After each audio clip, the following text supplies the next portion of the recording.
Hello, everybody. Welcome to the StattoJoe live show. I still haven't quite recovered from what just happened. I'm StattoJoe. I'm joined by the enigma Luke Sherwin. Hello, Joe. What a wild night of football. Group F, absolute scenes. I have not recovered. My face is so red. We were all watching at my house. The four of us down in my living room. My housemate Sam, he is half German, big Germany fan. He was going nuts.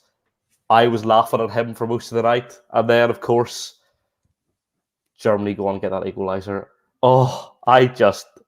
Do we have to talk about like everything else happened, or can we just talk about tonight? Because oh my days, Mikey, Richard, Carl, welcome in. Everybody's going nuts. I have no idea what's going on.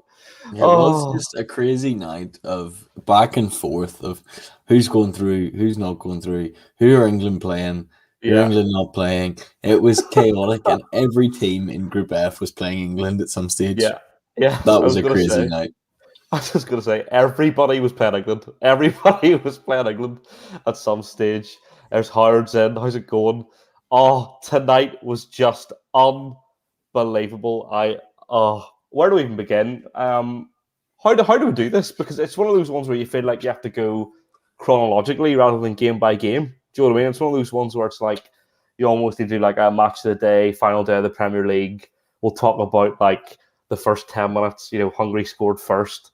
Right, so you've got that. Actually, we'll do it that way. So both games obviously started at 8 o'clock tonight, as is the European or most international tournaments tradition. We started in Munich, where the first kind of big event happened, and Hungary scored after 10 minutes. Stunning goal.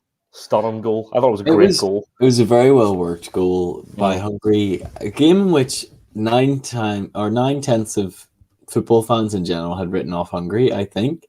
A few people kind of hoped that Hungary might get a result. A few people were just curious to see what might happen. But everyone was like, right, Germany will probably score at least 3 or 4 after absolutely blitzing Portugal's defence the other night.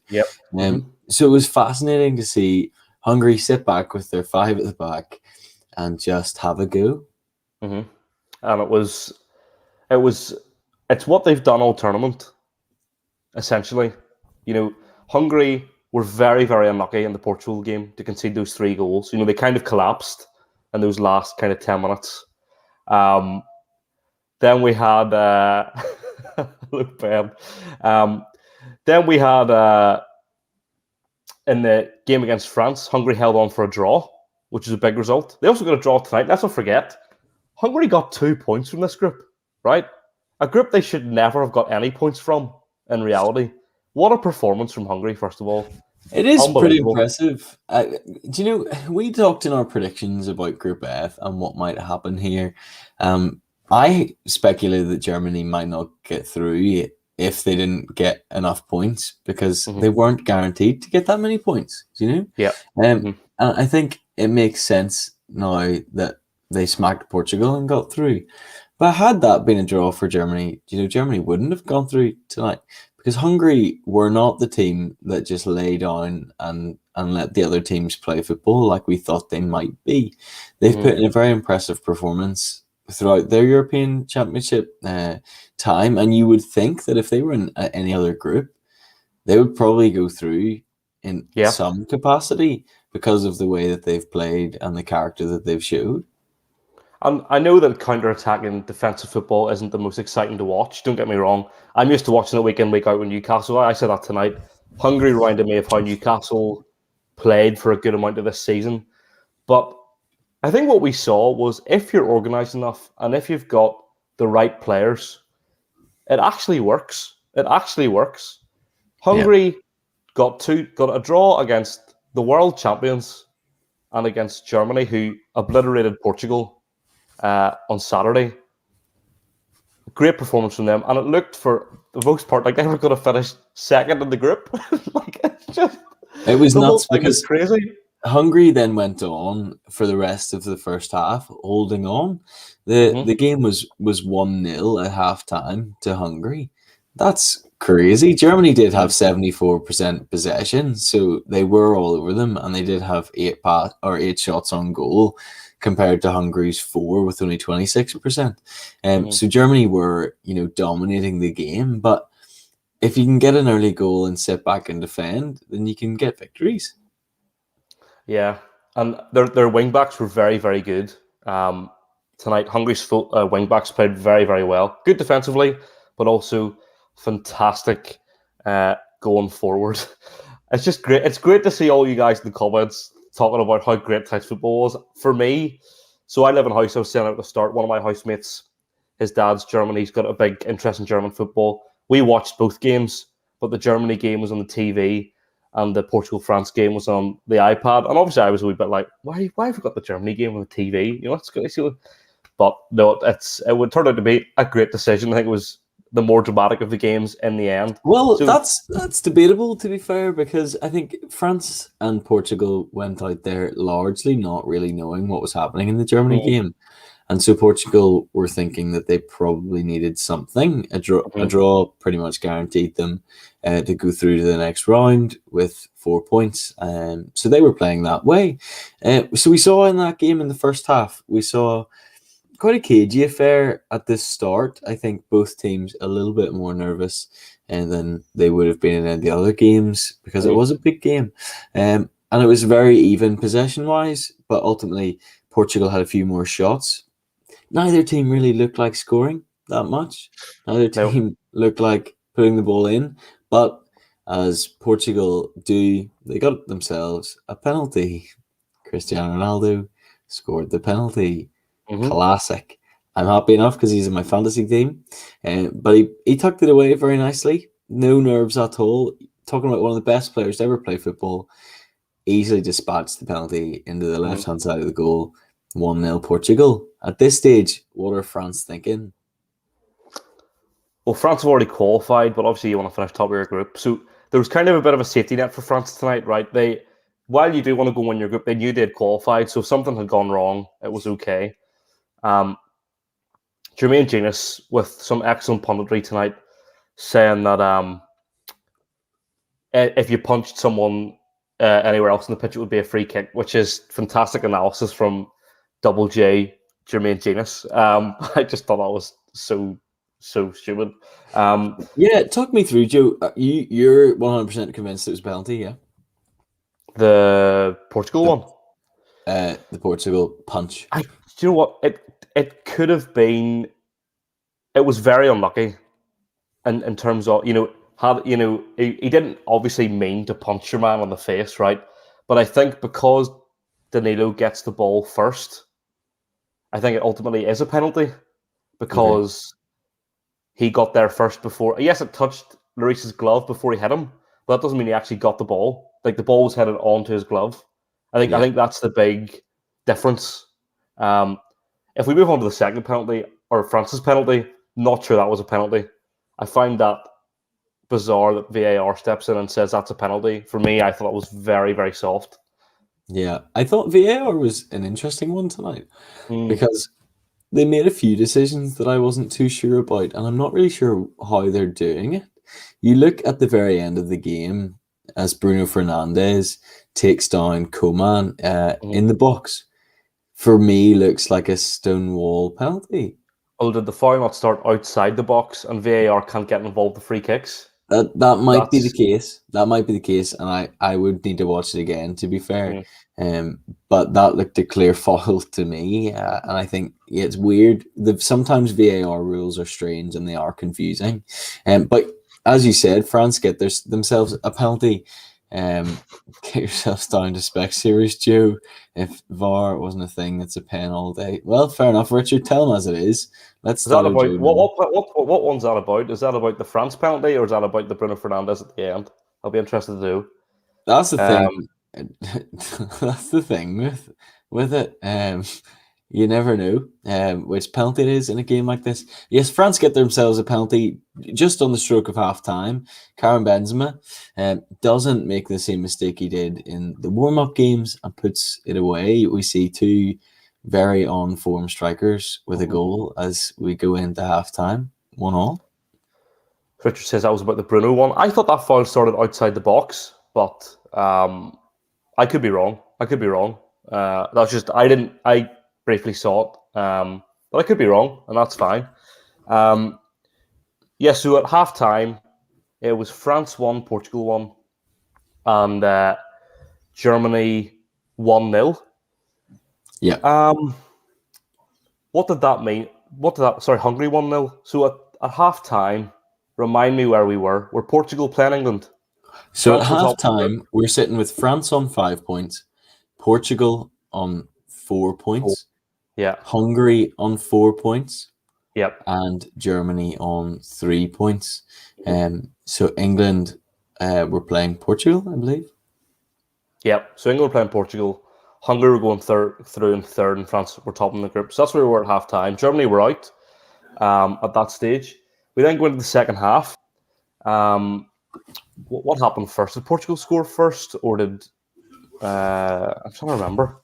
Then Obviously, no, France scored immediately after halftime. Interestingly, I right enough. saw a Yeah. stat.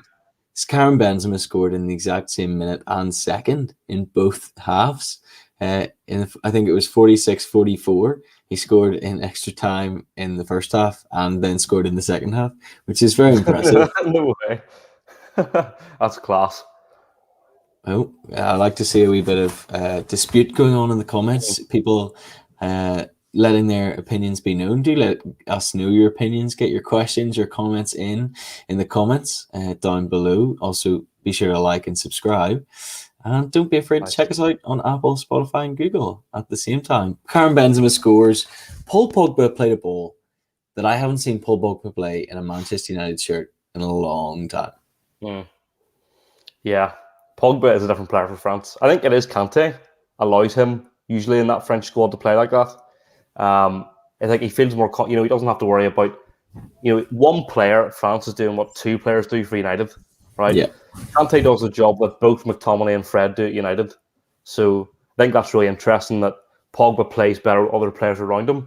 But that we go into that bizarre, the way the goal was given for France.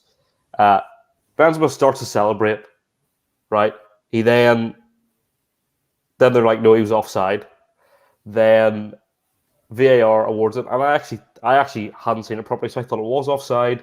And then it was given, and then there was a bit of a celebration. He absolutely loved it. Yeah, absolutely. If you're a United fan watching, you're thinking one of two things. Either you're a young, deluded United fan who's like, yes, Pogba's an unbelievable player. He's our player. We love him so much. But if you're an actual United fan, you're watching saying, why on earth does Paul Pogba not do this for us? Like, what is Solskjaer doing? We need a player like Kante. Obviously, there's nobody like Kante, but they need a player like Kante to let Pogba do this freedom, have whatever freedom. Scrap Jadon Sancho plans, scrap whatever you're going to do as a United board this summer in terms of transfers. Do whatever you can to let Pogba play like this, because when he plays like this, he's a world-class midfielder. He just looks different. I remember the same at the World Cup. When they won the World Cup, he looked a different player as well. Howard just asked there on a side note, what are our plans with the channel after the Euros?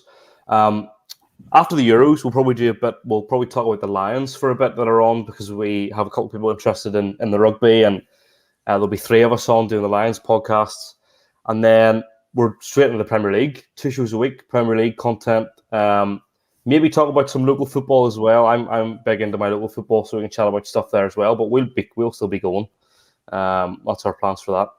Andy asked, was Pogba that good today?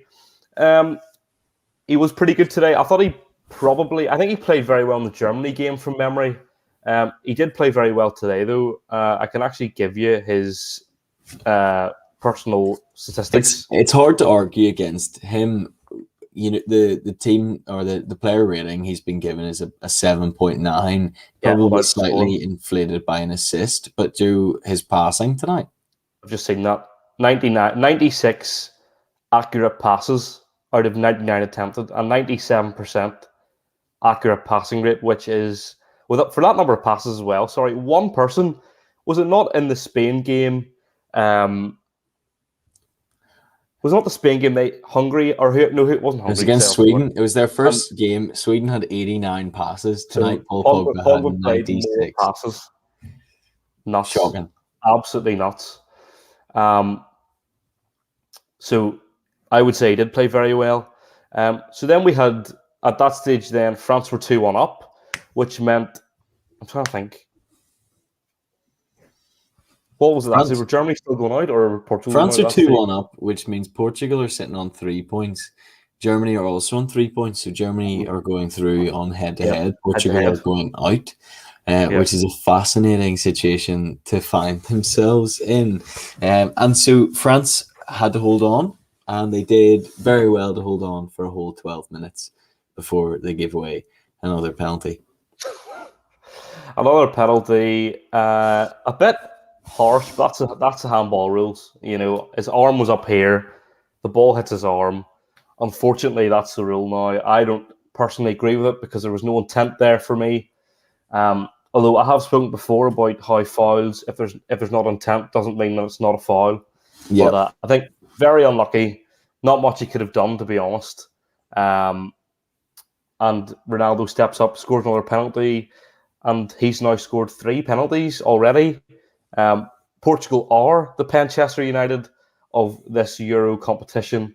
And then it was 2-2, and then nothing changed in that game in terms of scoreline. We can't talk about Rui Patricio's unbelievable double save around the 70th minute.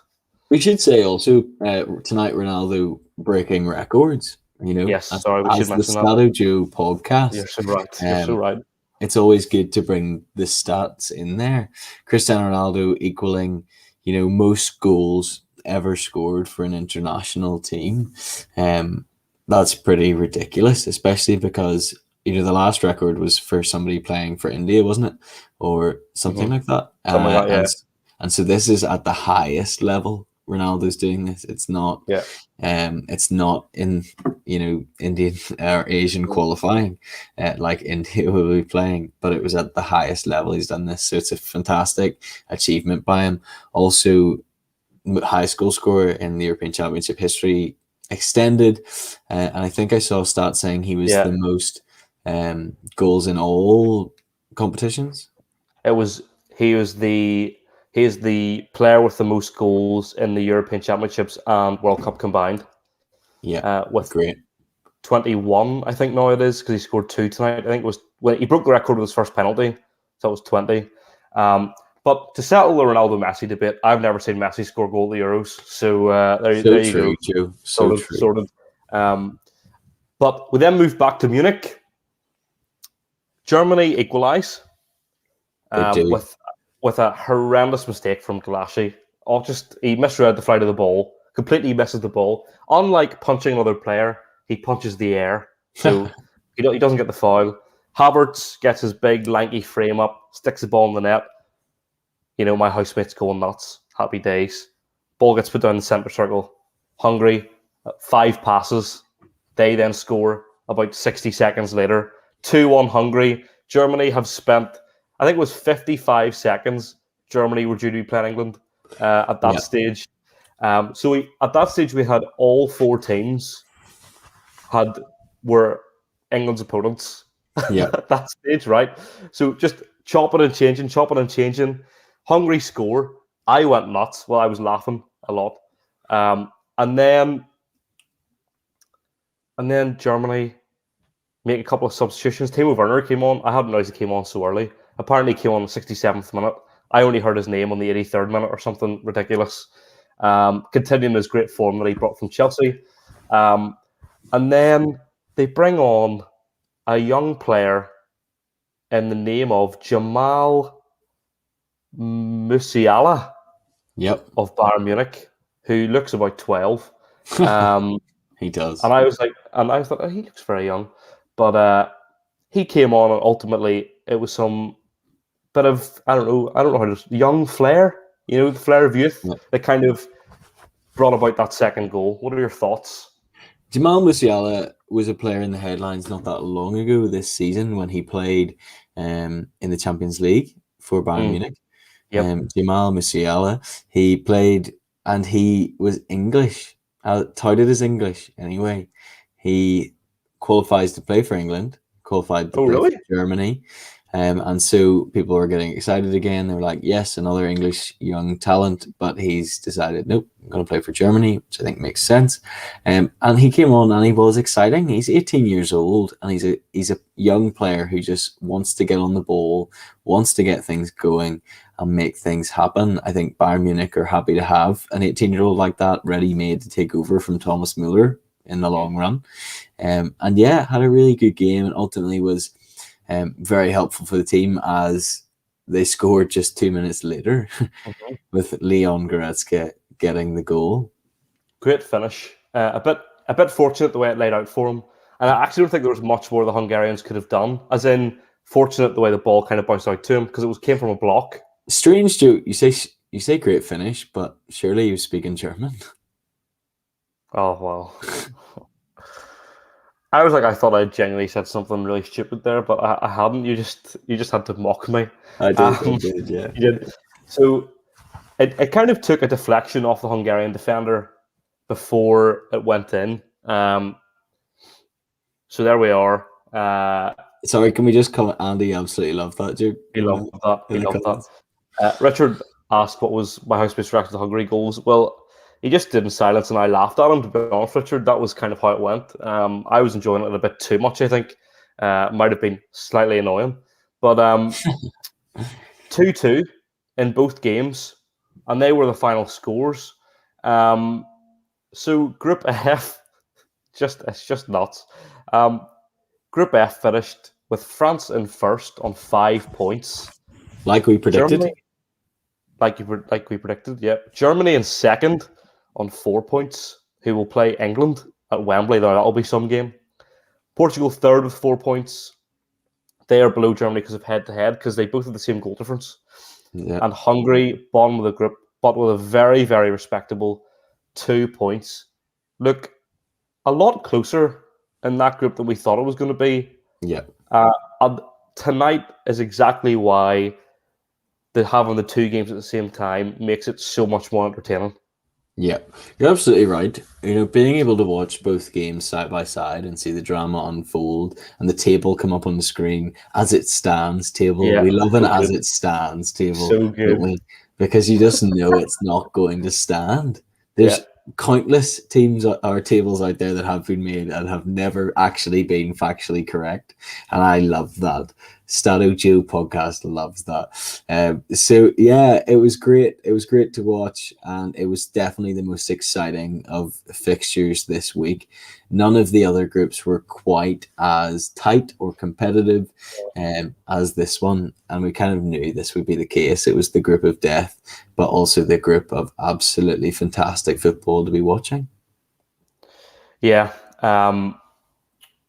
it was just, you couldn't have asked, after last night's, we'll get into it, how boring last night was, but after last night's snooze fest, tonight was so refreshing. I enjoyed the hope that Hungary had of going through. And could you imagine the scenes if Hungary had gone through? It would have been class. It would have been so good.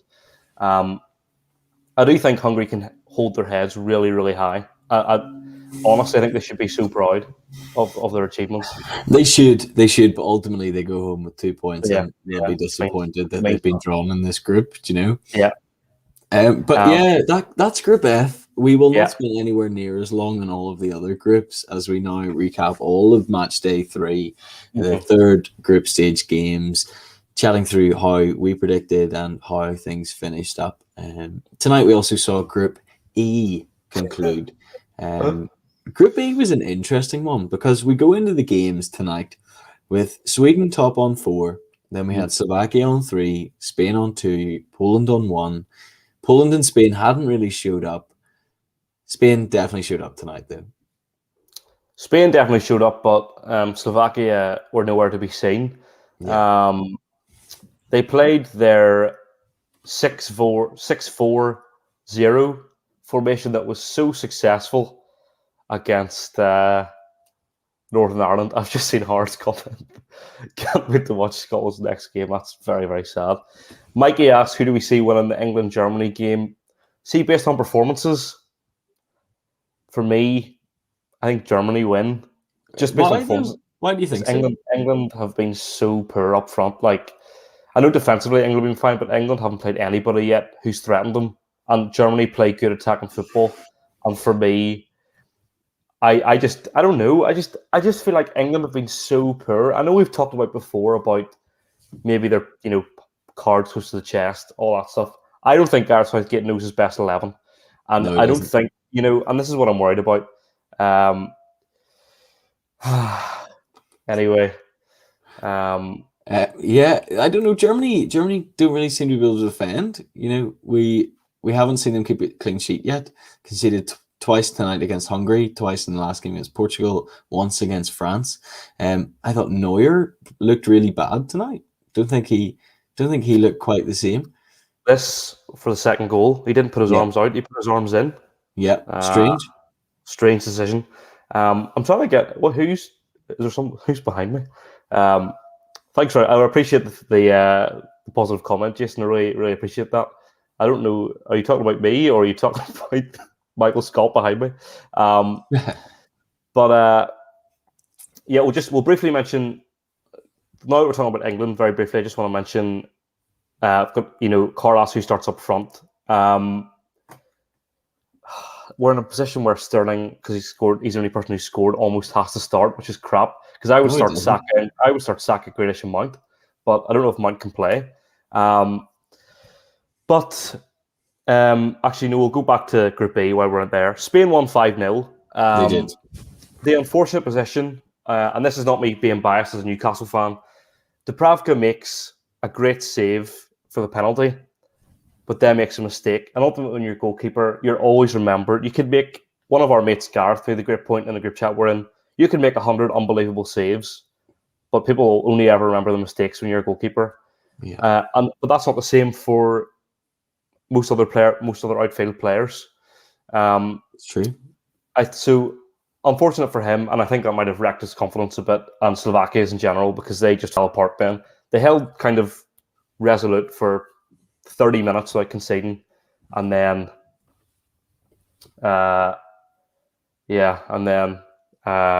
they collapsed. Honestly, our chat in these last 2 weeks have been trying to get us. I mean, they got me on Sunday.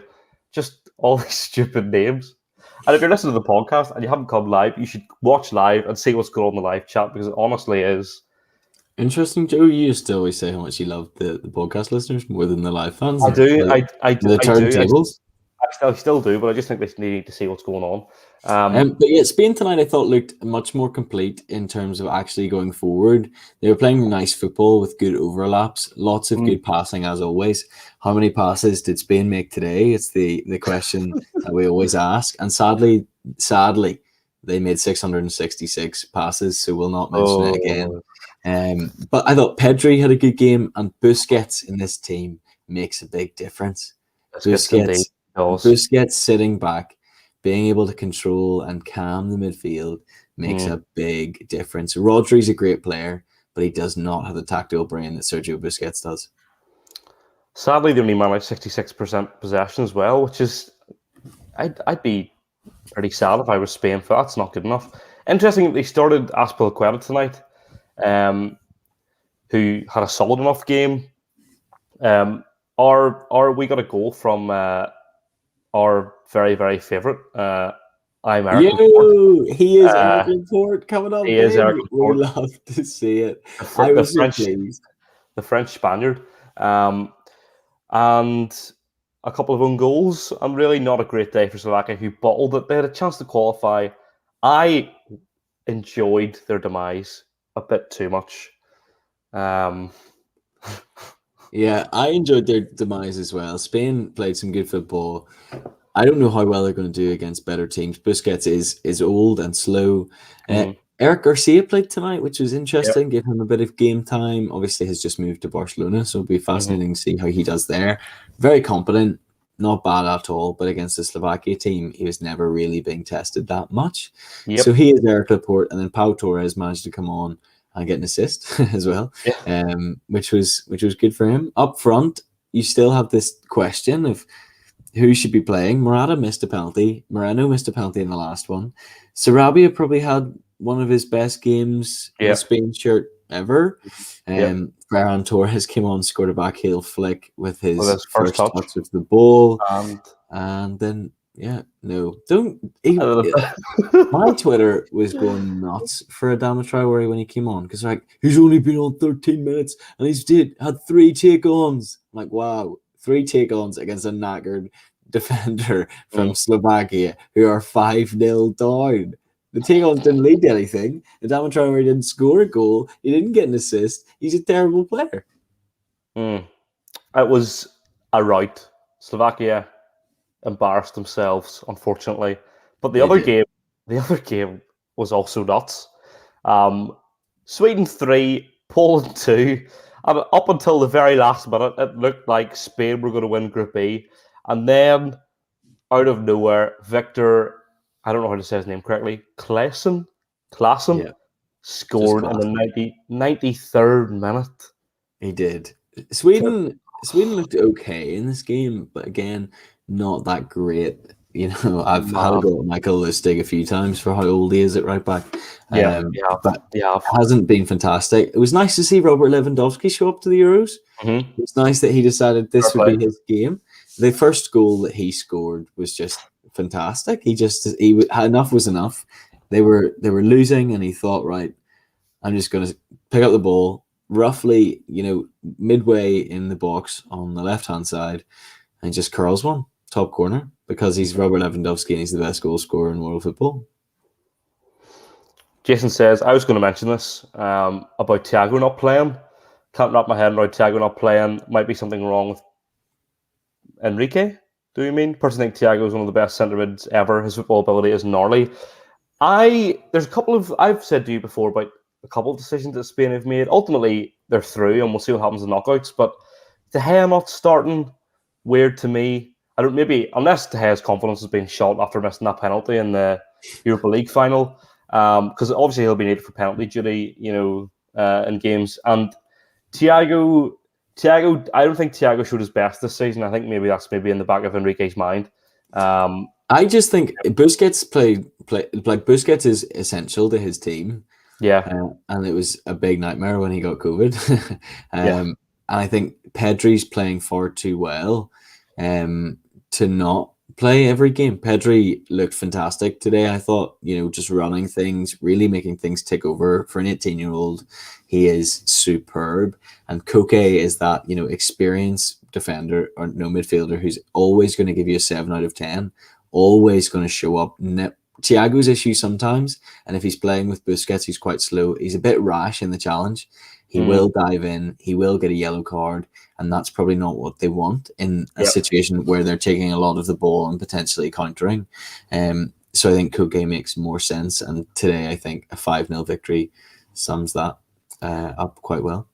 I think what Spain want is a player who passes more than they give a thumbs up, and I think maybe Thiago unfortunately offers more thumbs up than passes sometimes. He is one of the best. He is one of the most consistent passers in the game. But that was just very good. I wouldn't say he's anywhere near being one of the best ever.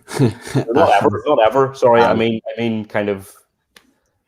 Well, no, as Jason said in his comment, he said one of the best CMs ever, and I think that's just not true. Mikey, I'll send you a DM. Don't want to talk about it live on show. So Sweden beat Poland 3-2. They scored, was it the second fastest European Championship goal of all time? We've had two very quick goals this in the last week. Denmark scored after 100 seconds against Belgium. Sweden scored after, I think it was 89 seconds today, or 84 or something like that, against Poland.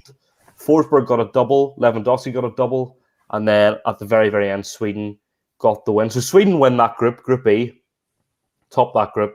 They'll face Ukraine, which is actually a very winnable game for them. And Poland crash out on only 1 point, which is probably underwhelming from a Polish point of view. I'm sure they thought they were going to do much better. Yes, I would imagine so. If I was them, I wouldn't be pleased at all. But there we go. That's Group E done. And then we get to Group D, if we're working backwards. Yeah, we're backwards. England, against Czech Republic. Oh, All I really have to say about this game, defensively, England, great. Again, fair enough. Absolutely nothing wrong. always. Very, very solid. Jack Yep. Grealish and Bukayo Saka, fantastic. Mm-hmm. That's about it. Very boring game. Very boring game. I thought Grealish's assist was superb. And while I think Sterling shouldn't be starting, I thought his run to get there on time and to get that in was great and fair play. Got the goal. England won 1-0. There isn't really much to say. There actually isn't much to say. They just won 1-0. They're through. They played Germany, and this is where it gets interesting for me, okay? The winner of the England-Germany game play the winner of Sweden-Ukraine in the quarterfinals, right? So it's pretty much... And then the other half of that draw is Netherlands, Czech Republic, Wales, and Denmark, right? So if you win that game, England, Germany, you're one of the strong favourites to get to the final, ultimately. But that's what I'm going to say about that. Scotland, Croatia. I just want the crowd for the Scotland Croatia game was class. The Scottish crowd were superb. Really, really behind their team. Croatia scored first, and then a great goal from Scotland. Was it McGregor's name is? I don't want to get this wrong. Was it McGregor? Callum McGregor, I think. They scored for Scotland? Yeah. Yeah. Great goal. One of those ones that was just begging to be hit when it came out to him. And then second half, Modric scored a screamer. And Perisic got his head on the end of the corner. Croatia went 3-1. They scraped through as well. Croatia, I feel bad for Czech Republic in this case, finishing third somehow in this group and going on into the next round. Czech Republic to play the Netherlands is not necessarily that bad actually for them. Croatia plays Spain. I don't know which one's better there, Netherlands and Spain. I kind of see in a similar kind of boat. But yeah, England ultimately, despite finishing top, have got the hardest game to play going into the last 16. Yeah, I think that's going to be a really tight one. It could go to penalties. I hate that that's a cliche, but then so that was Group D. We go back even further then, and I'm sorry we didn't talk much about Group D, but honestly, even though there was 4 goals in the Scotland game, it was a bit dead. The games last night were a bit dead. You're right. We go on to Group C then. Well, I will say for England, the tournament starts now for them. These matches didn't really mean much, and Southgate, I think, knew that. I think going forward now, this Germany game is massive at Wembley. Massive. Shocking that Jordan Ibe didn't get picked for England. You're right. He's had such a good season. I enjoyed Jason's reference here to the South Belfast Youth League. That's someone who knows his local football. Fair play. Fair play. But yeah. So it's just last night was just, I don't know. I mean, I nearly fell asleep. And then we have Group C. Now, Joe, I think we should skip Group C in solidarity. No, I'm sorry, we need to talk about it. We need to greatest get together. nation. Right, we need to get through this together. Look, and everybody's behind you. You can do this. We all believe in you. I don't know, Joe. I don't know. Unfortunately, North Macedonia were unable to pull through. North Macedonia had played the best football they've ever played in their life on Monday night. 1 shot on target against the Netherlands. They had a cracking performance. 1 shot on target, but however, 2 chances missed. That's sad. It's North Macedonia really made me sad in this tournament because Hungary did exactly what I wanted North Macedonia to do. And get some results and just win over some hearts, North Macedonia were terrible again. Andy loves it. That's good. And so does Dean. Glad to hear it. I don't know. North Macedonia have just been terrible from the off in the European Championships. It's really sad, but there's not much more to say than that. Netherlands played a little bit of a weakened team, but not really. Really just 2 players that they kind of changed out. Mallon had a decent game. Graven Birch had a decent game as well. But Gini Wijnaldum continues to do what he never really did for Liverpool and plays exciting football and scores a lot of goals. Do you want to hear something really sad? Please. I accidentally left Gini Wijnaldum on the bench in fantasy. my bench, my 4 players on my bench, as of this morning, had gotten me more points than my entire team. Oh man, that is so bad. So I had on the train to work yesterday, I had swapped John Stones in for someone, but then had forgotten to confirm it. So when I checked this morning, he was still on the bench. So between my bench players, Courtois, 6 points. Wijnaldum, 13 points. John Stones, 6 points. Souček, 2 points or 3 points, something like that. So basically, my entire it was. I was very sad going into work this morning. I was away the other day and unfortunately didn't captain Wijnaldum like I wanted to because they were playing, and I wish I did. But hey, nice to have some sympathy there from Dean Clay asking that I miss out in the Macedonian trials. You got a humble 65 in match day 3, Dean. That's not bad. Really good. That's like nearly what I have in total. Absolutely. Get me on the show, says Dean. Maybe I need replaced. I'm clearly a fraud. So North Macedonia lost 3-0 against the Netherlands. Good performance from the Netherlands, all things considered. Not that much of the ball, considering they're playing a crap team. 59%. And they go on now, the Netherlands, to face Czech Republic, as we just mentioned. A game in Hungary, a game I would back them to win, probably, and get through to the quarterfinals. The other game in that group was pretty rubbish as well, because we saw Ukraine 0, Austria 1, a game that probably nobody watched because it was an average one. I didn't. I thought I'd look after myself and not watch it, to be perfectly honest. Because sometimes you need a bit of a break, you know? Yeah. Possession was 50-50. The game didn't really happen much. Austria, in the end, managed to get the win. So they finished second in their group with 2 wins out of 3. Not bad. But when they were against North Macedonia and Ukraine, they don't really tell you much. And they're going to play Italy now, in which I imagine they are going to get destroyed. And that's why I think it's interesting with Netherlands as well, because Netherlands looked good in their group, right? But let's not forget that Ukraine took them right to the very, very end on 3-2. And Ukraine aren't exactly like next level. So I think when it gets to these knockout stages now, it's going to be interesting to see what Netherlands do. They are playing Czech Republic. Czech Republic weren't great either. So they have an easier last 16 game. And also they'll face either Denmark or Wales. 2 teams who aren't exactly that upper echelon either. So I think the Netherlands could find themselves getting to a semi-final without having played a great team, which I think that's... Well, Joe, you know that's not going to happen, because in Group B, we had Denmark go through. And I believe Denmark are going to beat the Netherlands if they beat Wales. I back Denmark to beat the Netherlands more than I back them to beat Wales, and that's the sad thing.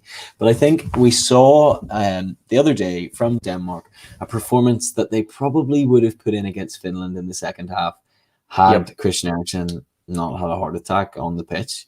They were very professional. They were very solid. Going forward, they looked exciting, and at the back, they looked fine. Apart from, Yannick Vestergaard always loves a wee bit of banter, and maybe conceding a wee goal here, there, and everywhere. But Denmark were good and ultimately came out with a 4-1 victory. Not something I saw really coming, the 4-1 scoreline, but a great performance from them. I was delighted for them. That group was mad because they finished second in their group and they only had 3 points. It was a goal difference that carried them through.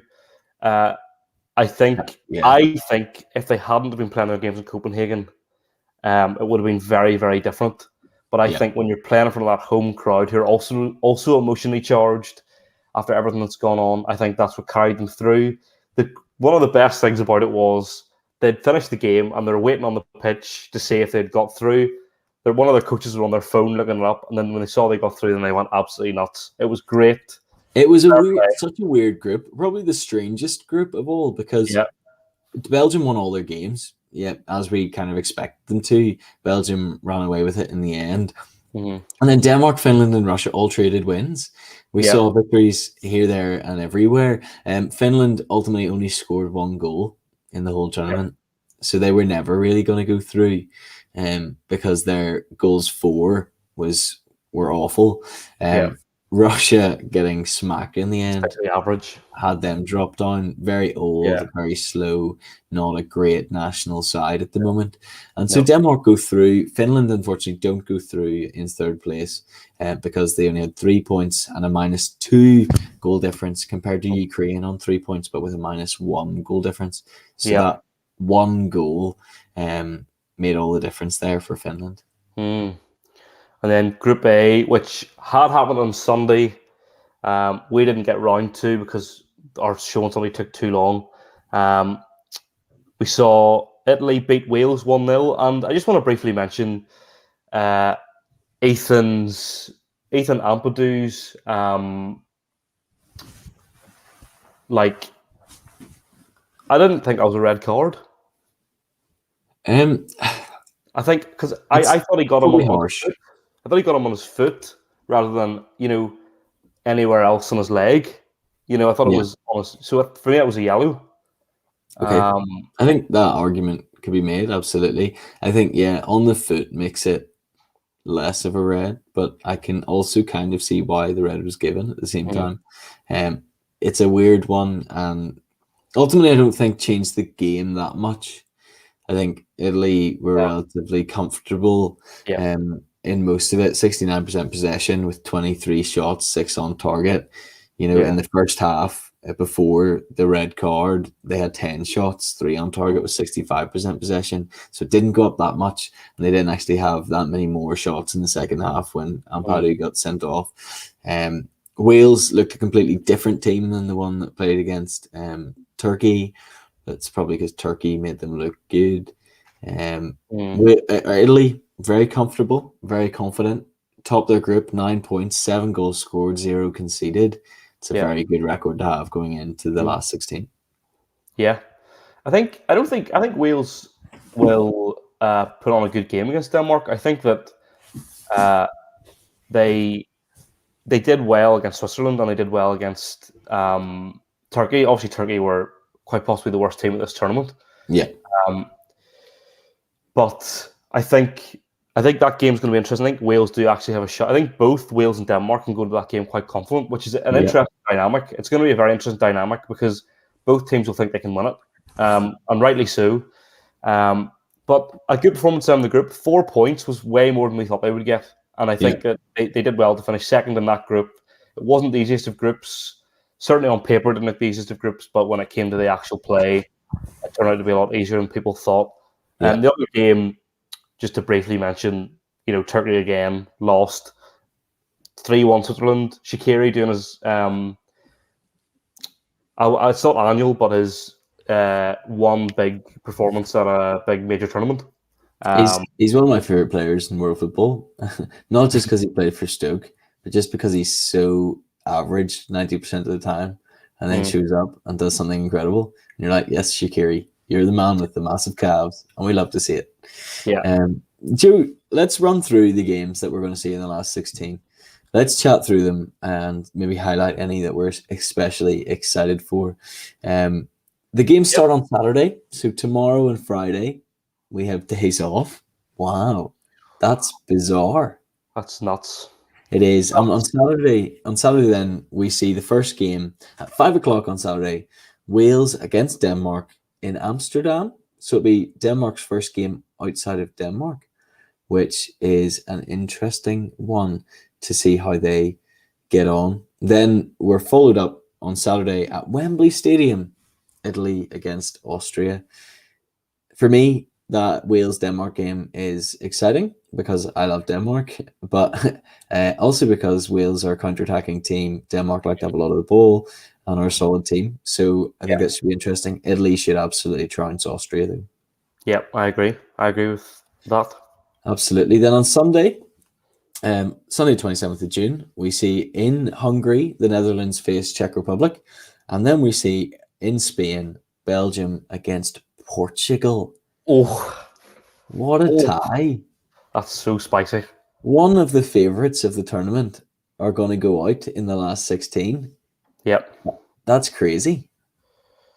Yeah, that top half of the draw is nuts because whoever wins that first game will probably play Italy. Then whoever wins that game will play probably either France or Spain. Yeah. And then they'll be, that is like if you win the Euros from that, that is like you are elite. You are like the best team, Yeah. for sure. There's no denying it. You know what I mean? There's no denying it whatsoever. Absolutely. Absolutely. So that game will be fascinating. Then on Monday, Monday night at 5 in Copenhagen, we have Croatia against Spain. Not a game to sleep on. I think could be relatively exciting enough. Croatia can show up on their day. They don't often at the moment, and Spain like to have a lot of the ball. So that'll be an interesting one. And then in Bucharest, we see France against Switzerland. I don't think that game will be as easy for France as many people thought it would have been before the tournament. France haven't been great As I in the say, I've tournament. seen France's best yet. We haven't seen anything like the best. Mbappe tonight had a really bad game, I would go as far as to say. And Yep. Shaqiri, if Shaqiri shows up, who knows what might happen. And then we finish it out on Tuesday next week with England against Germany at 5 and Sweden against Ukraine at 8 o'clock. It's a shame they're not the other way around. It is, isn't it? It really is. It is. Because England-Germany is exciting. Yeah. But that's us for tonight. Special announcement, everybody. On Sunday night at 10 p.m. we'll be live, but we'll have a special guest with us. We'll have Andy Bell of the Spirit of 2016 podcast will be joining us for our live show on Sunday night. So look forward to that, guys. He's a good mate of mine. We're really looking forward to having him on. What we'll probably do is talk through the games from Saturday and Sunday, and then we'll go through the rest of the games and do our predictions now that we have the knockouts. We can do our predictions the whole way to the final again and see who we get. Probably France again. But we'll see what happens. I don't think so. I don't back France anymore. That was a joke. Yeah, Sunday night, 10 p.m, Facebook and YouTube. If you want to catch up, you want to listen to the audio version, Apple, Spotify, Google, there's bonus content there for you guys who listen on the audio versions. You get a bonus maybe 10 to 15 minutes from us, just kind of getting to know us, who we are. And I am now posting clips from the podcast on YouTube, hopefully every day if I have time. So if you've missed anything from the show, the highlights we put on YouTube over the next few days. We will see you all Sunday night, 10 p.m. But until then, look after yourselves, stay safe, enjoy the 2 days off, but then look forward to the last 16. See you later, guys. See ya.